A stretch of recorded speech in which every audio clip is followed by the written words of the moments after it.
Hello. Hi. All all eight of you. All eight of you who are subscribed to me. First of all, thank you for watching. By the way, just if you've seen the Sonic voice actor panel that I recorded off my phone, I want to thank you for watching. Even if you didn't leave any comments, even just saw it for a second. Thank you. It really means a lot. And it's probably my most viewed video, which is kind of crazy, especially because I don't have any SEO experience and the algorithm hasn't pushed it or anything like that.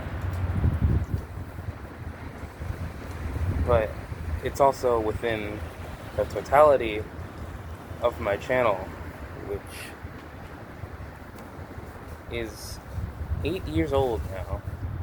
Almost a decade I've had this channel. I started that channel when I was 12, I want to say. Because I remember that I lied about my age. I lied about being 13. Because at that time, you had to be 13 in order to start a Google account and start a YouTube account. I think it's still the case, but there are probably a lot of kids who circumvent that all the time. But for me, I was a good boy.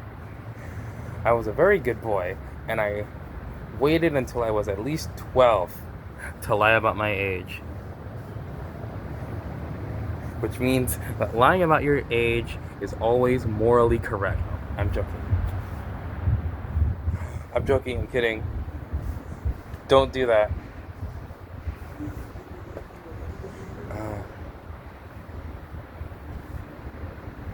Sorry. I thought I was gonna cough.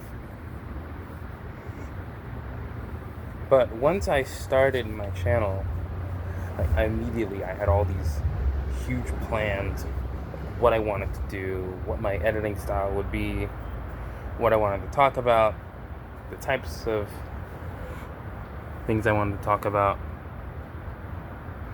within those little sections of what I wanted to talk about. And what I mean is animation, comics, video games, movies, my childhood collection of DVDs. I could just comb through that. But what ended up happening was that I accidentally uploaded Smash 4 Special Smash replay.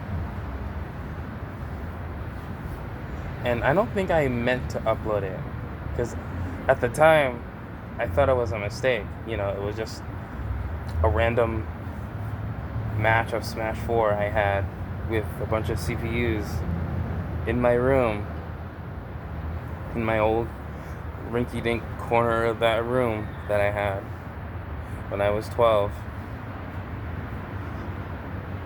But I guess I hit the save replay button. I actually wasn't aware that you could actually upload your clips to YouTube at the time. Of course now I am, and unfortunately I haven't really done that yet, but I will eventually. But in hindsight, I'm glad I did, because I feel like looking back, it should have been the start of something. It should have been the start of more clips, just putting stuff out, putting more clips out. Maybe eventually, once I get editing software, I could record it. No, not record it, but record the gameplay footage and edit that gameplay footage on a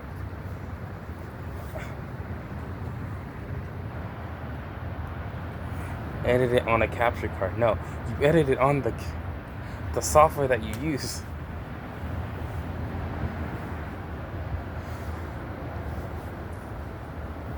So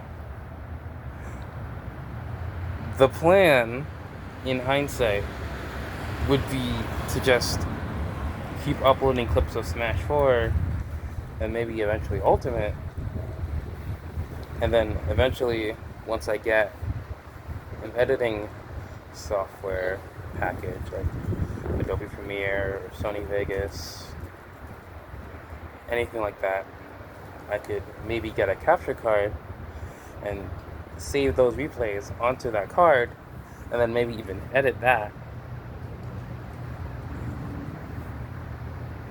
and then hopefully, that could be a decent start to a YouTube channel. I think that'd be a decent start to any channel. Just posting something because you want to, not to get immediate fame.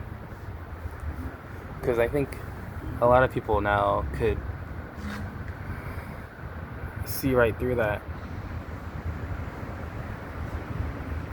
And maybe in the back of their minds, they're thinking, oh, this guy just wants to get popular. Clearly, he wants to be the next Mr. Beast. But that's never really been my goal. That's never really been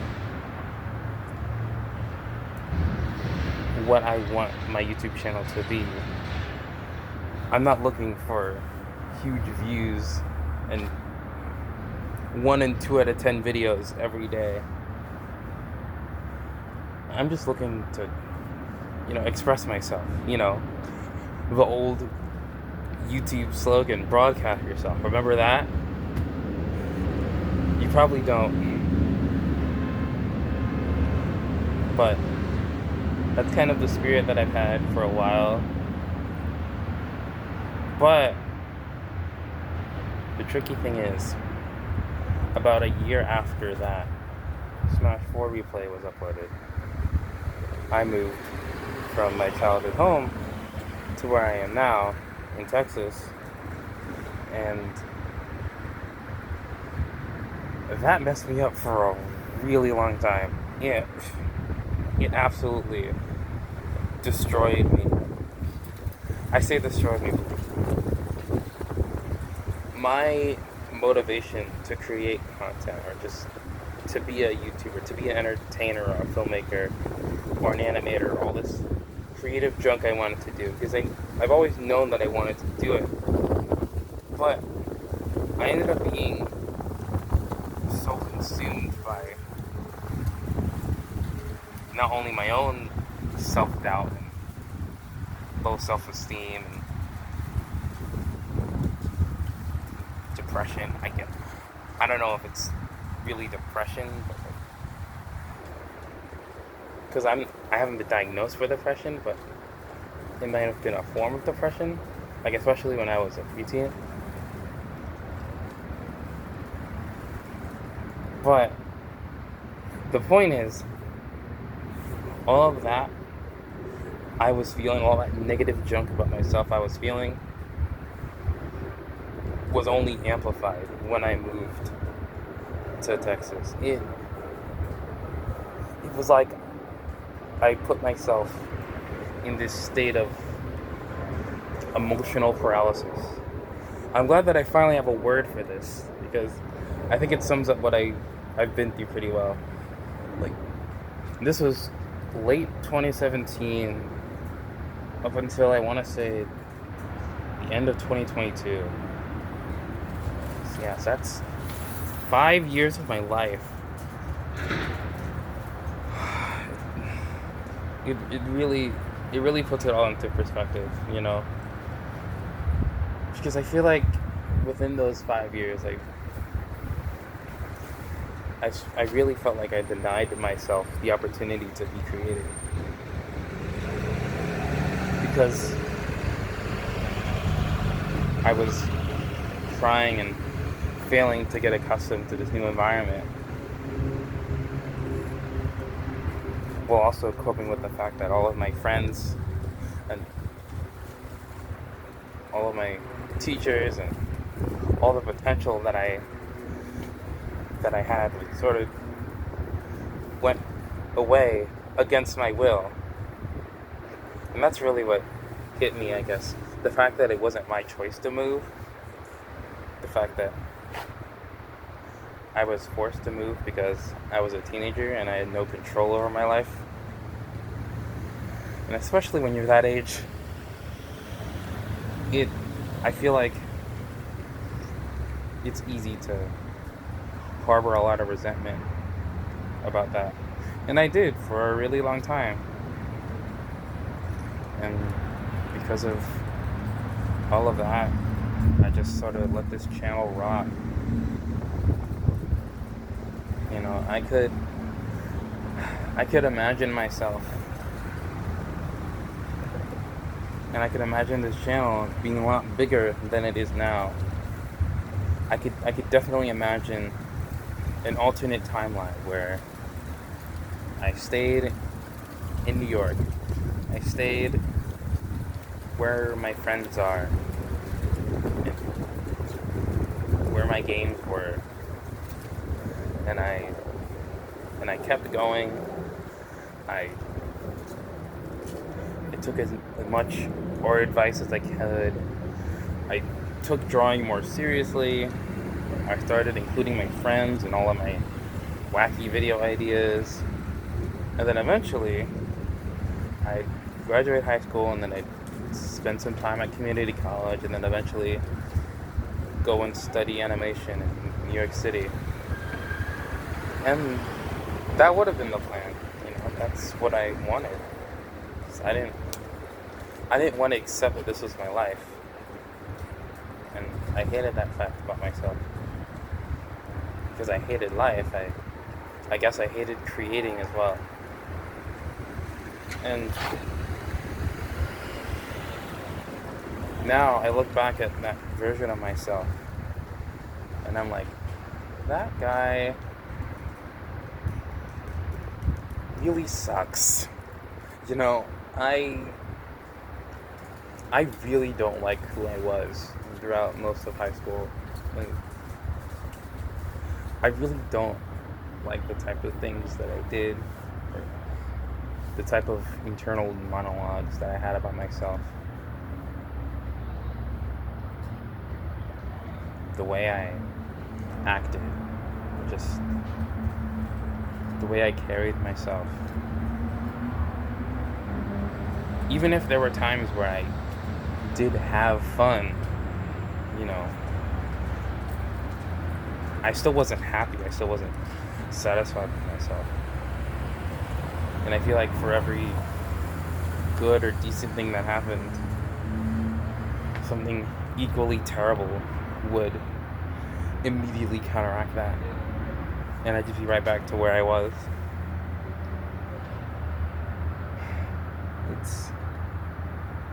It's really hard looking back at a time in your life where you felt like you were nothing, or like you felt like a failure, or you keep asking yourself what if, you know, because I kept asking myself what if for a really long time. And it's something that I really have to get over, because honestly 2023 was probably one of my best years in a really long time. I know it's not true for everybody, and I'm sorry if it feels like I'm bragging, but just putting it into perspective, since I moved here, 2023, sorry, I'm really sorry that you have to see that. Since I moved here, 2023 was probably the best year I've had in a while. This one is a close second. And it's probably because I almost died. So basically what happened is I ended up acquiring pancreatitis or diabetic ketoacidosis. And I feel like if I had gone to the hospital maybe just like 1 or 2 days late, I might not have been here right now. I might not have been here recording this video and sharing my life with all of you. And I could have died with a lot of regret. Like, just, again, asking myself, what if? Like, why didn't I do this? Why didn't I do that? And I feel like surviving that experience really gave me a lot of the spark that I needed to keep going. Because now, I love the school that I'm at. I actually have friends that I could share my wacky my wacky inspired ideas with. And all I want to do now is just be able to have the opportunity to do that and to put it out there. I'm not really aiming for any sort of sub goal, at least not now. Really, I want to get started. That's the thing. I want to be able to leave something behind for people to discover and to be inspired by. Because if you aren't aware, Akira Toriyama, the creator of Dragon Ball, the author of Dragon Ball, passed away back in March, and I guess it really put into perspective how the artist may die, but what they create will outlive them and last for eternity and inspire future generations. And that's the kind of stuff that I really admire about art, or stuff that I've come to admire about art and the process of discovery.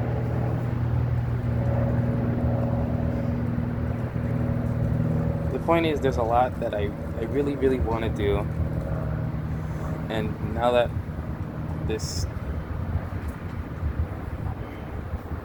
I'm not sure how to describe this year, but this whiplash of a year. Yeah, let's go with whiplash. Whiplash of a year is finally over. You know, I'm ready. I feel like this is where I should have been in 2017. You know, but I guess at that point I was just on borrowed time because we ended up moving in the fall of that year. So it was all just a build up to that and all the stress that came with that. But now, like 7 years on, I'm okay. I'm gonna be okay. And I know I'll be okay. Because it's not really about the production value that you have. It's about the personality. It's about what the viewer can take from your content, whether they like it or they don't. Because a YouTuber that I watch, Swell Entertainment, Amanda from Swell Entertainment, she made a really good point about all the production value in the world won't make up for the lack of entertainment value or the lack of personality. Because you can shoot in 4K, but if you're not entertaining or you're really dry, no one will watch, you know? And getting over that hurdle, even this hurdle, you know? I hate how my voice sounds on camera, but it's a hurdle that I have to get over. It's a hurdle that I need to get over if I want to make stuff like this where I'm talking to you guys, or if I'm talking about something. I have to be more comfortable with having my voice recorded, which I haven't really been, because I feel like it sounds off or weird or whatever, you know?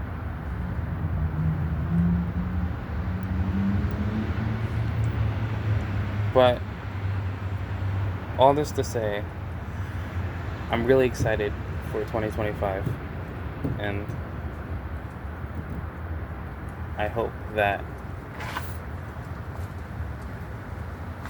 I can actually make something of myself and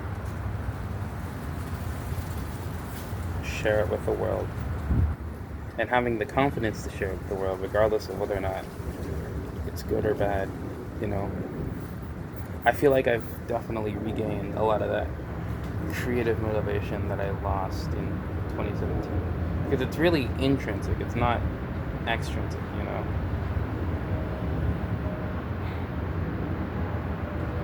And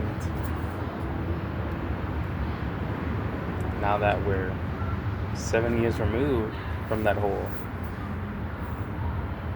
process of moving, I still live in the same place that I've lived since I moved here, so that hasn't really changed. I'd like it to change, but it probably won't for another year or so. But you know what? I'm okay. I'm gonna be okay. Thank you for watching.